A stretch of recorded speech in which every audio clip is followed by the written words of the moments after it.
নারী দেখো না, অশ্লীল ছবি দেখো না। তোমার বড় মোবাইল দরকার, ব্যবহার করো, যেটা দরকার ওটার জন্য। তোমার মাদ্রাসার কাজ, তোমার স্কুলের পড়ালেখার কোনো কাজে, ব্যবসার কোনো কাজে, চাকরির কোনো কাজে, ঠিক আছে ভাই, যেটুকু দরকার ওইটুকু ব্যবহার করো।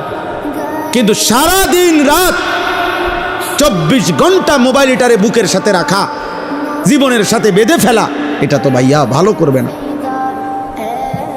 আমরা চেষ্টা করলাম বুঝাইতে, রাত গভীরে আমি বললাম, নওজওয়ান শোনো এই কোরআনের আয়াত।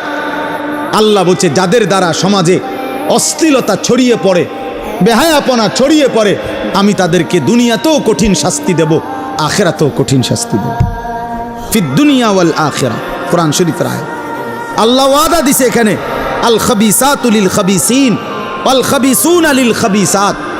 এই যুবক শোনো, আল্লাহ বলছে, যেই যুবকের চরিত্রহীন, যেই যুবক নারী, ছবি, অশ্লীল, জিনা, ব্যভিচার, নিজের হাতকে নিজের লজ্জাস্থানে নাপাক কাজে ব্যবহার করছে, এই অসভ্য দুশ্চরিত্র লম্পট, আল্লাহ ওয়াদা দিছে, নাফরমান মনে রাখিস, তোর বউও মিলবে এমন খবিস।